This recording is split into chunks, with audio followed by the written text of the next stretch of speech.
예, 여러분 반갑습니다. 키워드 192번은요, 사회복지 행정의 역사 중에 미국 사회복지 행정의 역사를 볼 거고요. 여기는 기출이 높지 않아요. 다양한 빈출로 뽑아드렸고요. 최근 10년간 한 문제 21회 때 나왔고요. 23회도 그냥 한 문제 정도 나올 수 있겠다 보시면 좋겠고요. 미국 사회복지 행정의 역사는 어떤 몇 년도 무슨 사건 이런 어떤 세세한 내용보다는 큰 흐름의 맥을 좀 아시는 게 중요할 것 같고요. 우리 기본 개념서에서는 미국 행정의 역사를 19세기 중반 출현기부터 시작을 했는데요. 여기에서는 이론 요약에서는 바로 행정의 발전기부터 시작을 했습니다. 여러분들 잘 아시다시피 미국은 1920년대 말부터 이제 대공황이 나타나게 되죠. 공황이라는 게 바로 뭡니까? 자본주의의 모순이 리얼하게 나타나는 거죠. 예, 그래서 더 이상 미국 특유의 빈곤에 대한 개인의 책임이 잘 먹히지 않게 되면서 바로 정부는 뭐예요?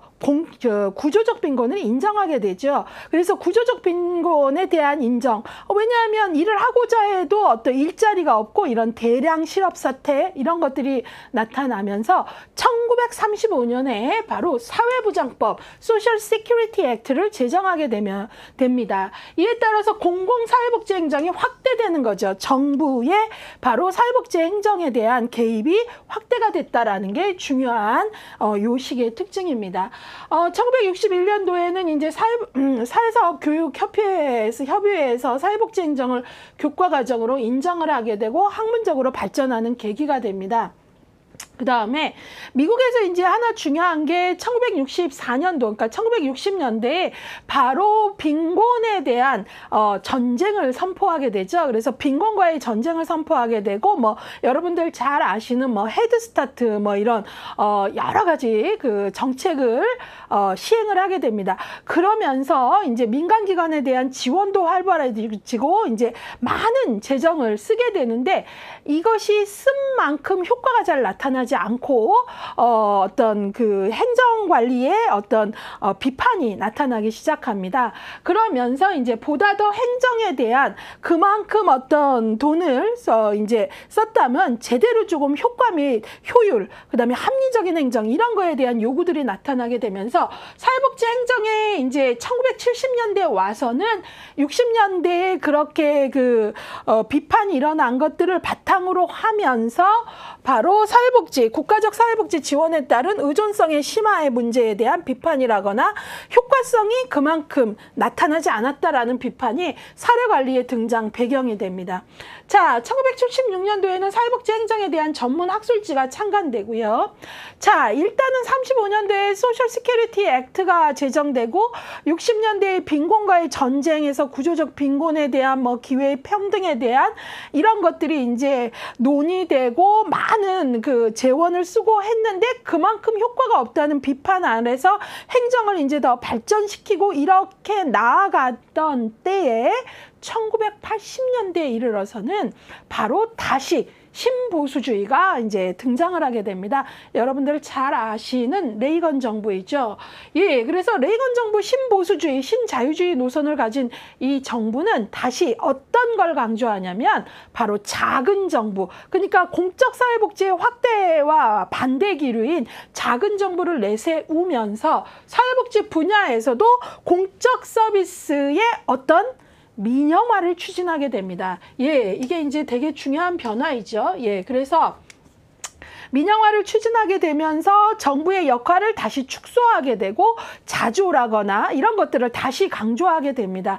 여러분들이 신자유주의, 신보수주의 노선에 대해서는 뭐 정책론에서 잘 배워서 아시겠지만 이 맥락을 여기서 같이 이해를 좀 하셔야 되고요. 민간기관에서는 자원의 획득이나 경쟁력 확보 등을 위해 기업 경영 방식의 재정관리 및 마케팅 방식을 도입하기 시작하게 됩니다. 예, 여기에서 이제 여러분들이 너무나 중요한 게 바로 이제 뭐 신공공관리론 해갖고 1980년대에 작은 정부를 강조한 레이건 행정부의 신보수주의, 뭐 신자유주의 노선에서는 여러분들 잘 아시겠지만 국가의 경영에 있어서도 마치 기업 경영의 경쟁 원리, 뭐 시장주의 원리들을 가져오는 신공공관리론이 등장을 하게 되면서 복지가 상당히 많이 축소되고 민영화가 확대되는 경향을 이루게 되고 되고요. 민간기관에서도 그런 기업 경영 방식의 재정관리, 마케팅 방식을 도입하게 되는 흐름이 나타나게 되는 거죠. 민영화와 함께 공공서비스의 민간 위탁을 비롯해서 이렇게 민영화를 확장하고 그다음에 신공공관리론에서 국가 경영에서도 마치 기업 경영, 시장의 원리 같은 방법을 쓰면서 이제 바로 공과 민의 경계가 분명한 게 아니라 모호해지기 시작하는 거죠. 예. 그래서 여러분들이 이런 내용들을 아시는 게 아주 중요하다라고 할 수 있습니다. 예. 그래서 여러분들이 이제 뭐 1980년대 이후에 미국 사회복지 행정에 대해서 뭐 이야기를 할 때 뭐 공과 민의 관계가 공과 민의 경계가 뚜렷해졌다 하면 틀린 지문이 되는 거죠. 왜? 민영화가 확대되고 그 다음에 신공공관리론의 신보수주의가 주장한 이런 것들에 의해서 공과 민의 경계는 오히려 모호해지는 그런 현상이 나타났다라는 걸 아시는 게 아주 중요하겠습니다. 자, 그래서 이제 여러분들하고요, 민영화로 나타난 이론과 관련된 이야기들을 조금 하겠습니다.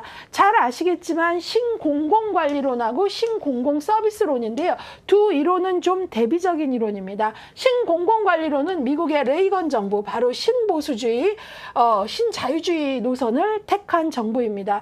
이때 당시 80년대 영국에서는 대처 행정부가 이제 등장을 했고요. 두 정부가 모두 다 신보수주의, 신자유주의 노선에 의해서 공공 영역의 기업 경영용 시장 원리를 도입을 한 거죠. 그래서 이 신공공관리론의 키워드는 바로 세 가지입니다. 성과, 고객, 경쟁. 이게 이제 그러니까 바로 시민은 시민이어야 되는데 신공공관리론, 신보수주의에서는 시민을 뭘로 본 거죠? 고객이라는 말이 기업 경영에서 나오는 단어 아닙니까? 시장 원리에 의한. 그렇게 이제 시민을 보게 된 거죠. 자, 그래서 복지에 대한 축소, 그 다음에 복지국가 시대, 웰페어 스테이트에서는 복지는 국가가 공급의 주체였는데 이제 신공공관리론의 등장, 또 민영화 이런 거에 의해서 어떻게 돼요? 복지 다원주의, 복지의 공급 주체는 하나가 아니다. 국가가 아니야. 국가만이 아니라 민간 너희도 참여해라. 비영리뿐만 아니라 영리도 참여해라. 이런 어떤 흐름으로 가게 됩니다. 그러나 신공공 서비스론은 신공공관리론과 반대되는 입장입니다. 신공공관리론을 비판하면서 신공공관리론은 바로 성과, 고객, 경쟁 강조, 바로 공공 영역에서도 기업 경영론, 시장 원리를 도입한 건데 그걸 비판을 하면서 공공행정이 효율성만을 강조할 수는 없다. 그러면 안 된다. 그래서 공평성, 책임성, 시민적 권리 등의 공적 가치를 보존해야 되지 않겠느냐. 바로 그것들을 이제 강조하면서 대비적인 이론을 갖게 되는 거죠. 신공공 관리론에 대비되는 신공공 서비스론의 입장은 시민은 고객이 되어서는 안 된다. 시민은 고객이 아니라 시민이어야 한다. 라는 입장입니다. 자, 신공공관리론이 기업 경영론, 시장 원리를 도입을 하면서 시민을 마치 고객같이 고객을 관리하는 주의로 갔다면 신공공 서비스론은 어때요?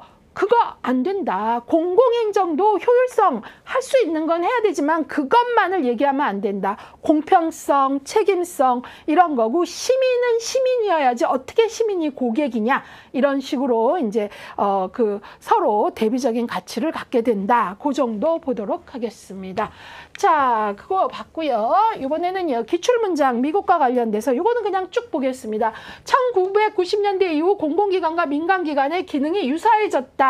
이거는 뭐죠? 바로 아까 얘기했죠. 공과 민의 신보수주의 80년대 레이건 행정부의 등장과 더불어 공과 민이 명확한 거, 공이 할 책임을 딱 하고 이런 어떤 명확한 공적 책임의 확대가 아니라 민영화, 위탁 이런 것들 하면서 서로 기능이 유사해졌다. 이 얘기는 공과 민의 역할 경계가 모호해졌다. 이거와 같은 맥락이죠. 1980년대 민간사회복지 조직에서 재원 조달 문제와 책임성 문제가 강조되었다. 예, 그래서 이제 80년대 이런 문제들을 강조하면서 이제 신공공관리론에서는 바로 기업 경영을 국가 경영에 들여오는, 시장주의 원리를 들여오는 이런 얘기들을 하게 됩니다. 1935년 사회보장법이 제정됐다라는 거 아까 얘기했죠. 이때 당시는 공공복지의 규모가 확대된 거죠. 그래서 빈곤의 구조적 문제를 인정했던 거죠. 예. 그리고 1960년대에는 지역사회 내 사회운동들과 운동단체들과 지역사회 보건기관들이 확충되었다. 이거는 이제 지역복지에서도 같이 나오는 내용이니까 이해하시면 될 것 같아요. 예, 그래서 미국의 사회복지 행정에서는 큰 흐름이요. 바로 아주 개인주의고 빈곤의 개인 탓을 하던 미국도 대공황이 오면서 1935년에는 소셜 시큐리티 액트, 사회보장법을 제정하면서 공적 복지가 확대되었다가 60년대에는 빈곤과의 전쟁도 선포하고 하면서 기회평등을 위한 이런 어떤 노력들도 하고 했는데 80년대에 와서는 다시 신보수주의의 등장과 더불어 공적 영역의 확대가 아니라 축소, 민영화 이런 것들이 일어나면서 바로 국가의 경영마저도 뭐 기업 경영 방식, 시장 경영 방식의 신공공관리론이 등장했다. 이런 것들 정도의 흐름. 그러면서 공과 민의 경계가 분명해진 게 아니라 모호해지기 시작했다. 뭐와 더불어? 민영화와 더불어. 이런 내용들을 아시는 게 중요하겠습니다. 자, 그러면 이번에는 10회 때 문제로 대표 기출 시작하도록 하겠습니다. 미국 사회복지 행정의 발달 과정에 대한 설명으로 옳은 것 찾으래요. 맞는 것. 1번. 개별 사회 사업의 지식과 실천의 발달은 사회복지 행정의 기초 위에서 가능했다 그랬는데요. 여기서 이거 틀린 거죠. 왜냐하면 미국은 전형적인 케이스웍의 발달 이런 것들 뭐 프로이드에 대한 강한 프로이드 이론에 기반한 케이스웍에 대한 것들이 되게 강했죠.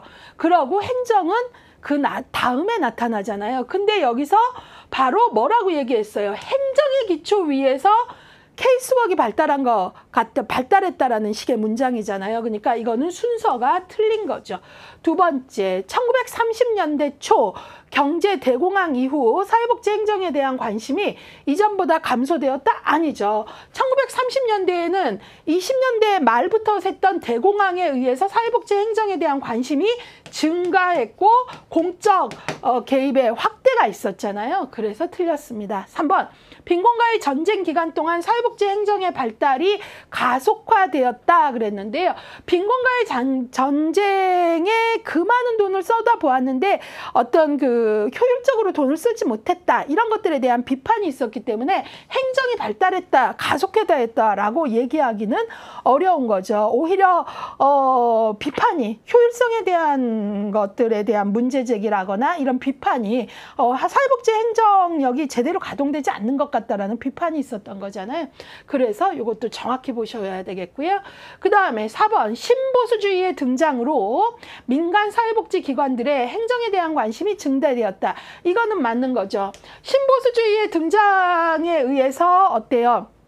바로 마케팅 기법이라거나 민간 사회복지 기관들이 어때요? 살아남기 위해서 이런 어떤 행정의 여러 가지 관리 기법이라거나 재정 관련 기법이라거나 이런 거에 대한 관심은 더 증가된 거죠. 그래서 옳은 설명은 4번 되겠습니다.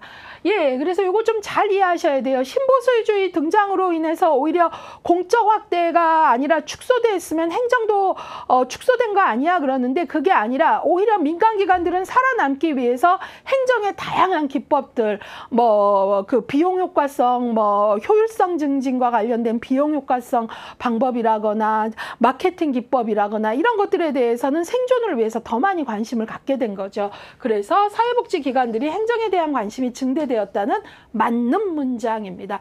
5번 민영화 이후 사회복지 전달 체계가 다원화되면서 공과민의 구분이 명확해졌다? 아니죠.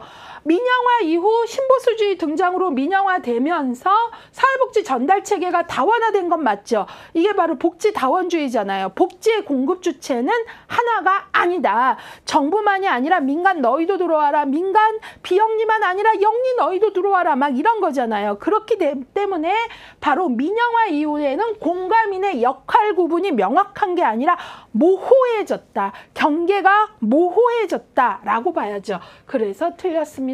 그래서 옳은 것은 4번 되겠습니다. 전반적으로 요 문장과 관련돼서 여러분들이 좀 어렵게 느끼셨는지 정답률이 53%밖에 안 되거든요. 예, 그래서 이런 내용들을 내가 정확히 이해하고 있나 이런 것들을 좀 생각을 하면서 보셔야 되겠습니다.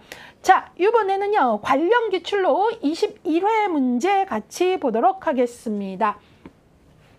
21회 신공공관리론, 예, 신공공관리론에 관한 설명으로 옳지 않은 것. 우리가 이제 신공공관리론 얘기했죠. 바로 1980년대에 누구요? 레이건 행정부죠. 레이거노믹스를 강조했던 레이건 행정부의 등장과 더불어 신보수주의, 신자유주의 노선을 갖게 됩니다. 예, 그러면서 신공공관리론은 어때요? 바로 국가의 경영에 있어서도 기업 경영론을 가져와서 경쟁 원리, 그 다음에 시민을 고객으로 보는 고객주의 원리에서 시장주의 원리들을 가져다 쓰게 되는 그런 입장이 바로 신공공관리론입니다. 자, 그래서 신공공관리론에 대해서 옳지 않은 것 찾아볼게요. 공공서비스 공급에 있어 정부 실패를 해결하기 위해 대두되었다. 이거는 누구의 입장? 레이건 행정부 신보수주의는 이렇게 설명을 하고 있으니까 이 문장은 맞는 거죠. 신공공관리론을 주장했던 레이건 행정부에서는 공적 서비스가 이렇게 확대했는데도 제대로 뭐가 좋아진 게 없고 그렇다면 이거 실패다 이런 것들을 강조하면서 이제 바로 신보수주의가 채택한 신공공관리론은 어때요? 이제 시장 원리, 경쟁 원리 이런 것들을 이제 가져다 쓰게 되는 거죠. 예, 그래서 정부 실패라고, 그러니까 복지국가에 대해서 복지국가 위기다. 복지국가 그 많은 돈 썼지만 제대로 하지 않았다. 이런 어떤 실패라고 얘기를 한 거죠. 그래서 맞았고요. 2번 신자유주의 이론에 기반한다. 맞죠? 제가 신보수주의, 신자유주의, 신공공관리론 같이 연결하시면 되겠습니다. 우리가 보통 정치적 차원에서는 이제 신보수주의라고 레이건 행정부를 얘기하고요. 경제 노선은 신자유주의 뭐 이런 거. 그다음에 이제 공공정책과 관련돼서 신공공관리론은 이제 아까도 얘기했듯이 어떤 걸 강조합니까? 경쟁 원리, 고객주의, 시장 원리 이런 것들을 강조하게 되는 거죠. 자, 그 다음에 3번 시장의 경쟁 원리를 공공행정에 도입했다. 이건 뭐 당연히 맞는 거고요. 4번 민간이 공급하던 서비스를 정부가 직접 공급하도록 하였다. 이거는 아니죠. 예, 오히려 어때요? 신공공관리론에서는 정부 역할을 축소하면서 어떤 정부가 아름답다고 얘기를 다시 합니까? 작은 정부가 아름답다고 얘기를 합니다. 예, 그래서 이것은 틀린 거죠. 정부가 직접 공급하도록 한 게 아니라 오히려 어때요? 신공공관리론을 말한 신보수주의에서는 어때요? 민영화를 확대하고 또 위탁 이런 것들을 강조하잖아요. 외부 계약 맺고 이런 것들. 그래서 옳지 않은 것은 4번 되겠습니다. 5번 정부, 시장, 시민사회의 협치를 추구한다. 예, 그래서 신공공관리론에서는 이제 뭐 시장 또 정부, 시민사회가 서로 협치라는 게 이제 우리가 뭐 요즘에 거버넌스라는 말을 하잖아요. 민관이 함께 뭐 정책을 결정하고 집행한다. 뭐 같이 또 평가도 같이 하는 운영 방식이다. 이런 얘기들을 하는 거죠. 협치. 자, 그래서 요거까지 얘기하고 있습니다. 여러분들이 그래서 21회 때 나왔던 신공공관리론 요 문제는 정답률이 69% 되겠습니다. 요것들 신보수주의, 신자유주의, 신공공관리론 좀 묶어주시고요. 아까도 강조했지만 신공공관리론하고 좀 대비적인 입장이 바로 뭐였습니까? 신공공서비스론이잖아요. 그것 좀 정확히 잡아주세요. 자, 이번에는요, 미국과 관련해 갖고요, 왜 틀렸나로 정답을 연하고 있는데요. 같이 보도록 하겠습니다. 1번, 1960년대 미국은 빈곤과의 전쟁을 선포하면서 공공서비스가 증가한 반면 민간기관에 대한 지원은 감소하였다 그랬는데 아니죠. 60년대 빈곤과의 전쟁을 하면서 민간기관에 대한 지원도 대단히 활발해졌고요. 많은 예산을 썼는데 그만큼 효과가 없었다라는, 그 다음에 효율적으로 관리하지 못했다라는 비판이 일어난 거잖아요. 예, 그래서 틀렸습니다. 2번, 1960년대 미국에서는 사회복지 행정에 관한 전문 학술지가 처음으로 창간되었다 했는데요. 아까 기본 이론에 나왔듯이 사회복지 행정에 대한 전문 그 학술지 Administration in Social Work이 발간된 거는 1976년입니다. 자, 3번. 미국의 1980년대에는 작은 정부 시책에 따라 복지 부분에서도 민영화가 진행되면서 공과민의 경계가 분명해졌다가 아니라 민영화가 진행되면서 작은 정부를 강조하는 80년대 신보수주의에 의거하여 공과민의 경계가 모호해졌죠. 불분명해졌죠. 예, 그래서 바로 모호한 다양한 계약 방식, 외부 계약이 이루어지는 그런 뭐 민간 위탁, 공공운영, 공동운영 해갖고 공과민의 경계가 모호해졌다라는 거죠. 그래서 이런 부분 정확히 읽어내야 되겠습니다. 4번. 미국에서는 1990년대 이후 사회복지 행정교육의 필요성이 주장되었다 그랬는데 아니죠. 그 전에 1914년에 사회사업교과과정에 최초로 사회복지 행정이 등장했고 또 하나 중요한 게요. 실천론에서 우리 밀포드 회의 배웠는데요. 이게 행정에서도 좀 의미가 있는데요. 1929년 밀포드 회의를 통해서 바로 사회복지 행정을 기본적인 실천 방법으로 인정하게 됩니다. 그래서 그것까지 좀 엮어주시고요. 1935년 사회보장법 제정 이후 행정에 대한 필요성은 강조되죠. 자, 5번. 미국 민간기관들이 자원을 확보하고 경쟁력을 갖추기 위해 기업 경영 방식의 마케팅 및 홍보 방법을 도입하기 시작한 것은 사회보장법 제정에 따른 것이다? 아니죠. 사회보장법 제정은 1935년이고요. 이때는 민영화가 아니라 공적 서비스를 확대했죠. 그리고 빈곤의 구조적 문제를 인정했던 시기이고요. 그래서 요거하고는 문맥이 맞지 않죠. 이때는 기업 경영 방식, 마케팅 이런 것들을 강조한 거는 바로 1980년대 레이건 정부, 작은 정부를 강조하고 민영화를 강조한 신보수주의, 신자유주의 노선의 레이건 정부에 의거한 거죠. 1980년대의 움직임입니다. 그래서 틀렸습니다. 자, 이렇게 해서 키워드 192번에 미국 사회복지 행정을 봤습니다. 미국 사회복지 행정은 기출이 지금 뭐 최근 10년간 봐도 한 문제밖에 나오지 않고 그래서 비중이 높지는 않으나 큰 흐름은 좀 알고 계셔야 돼요. 예, 그래서 여러분들이 30년대, 35년도 사회보장법의 제정과 함께 공적 영역의 확대, 공적 책임의 확대가 됐다가 이제 다시 신보수주의의 등장에 의거해서 여러분들이 복지에 대한 공적 영역의 축소, 그 다음에 민영화, 외부 계약을 통한 뭐 위탁 이런 것들을 강조되고 있고 그러면서 정부의 운영에 있어서도 경쟁 원리나 고객주의를 도입을 하는 신공공관리론을 신보수주의 정책의 대표인 레이건 행정부가 선택했다나 채택했다라는 것 이런 것들 연결하시기를 바랍니다.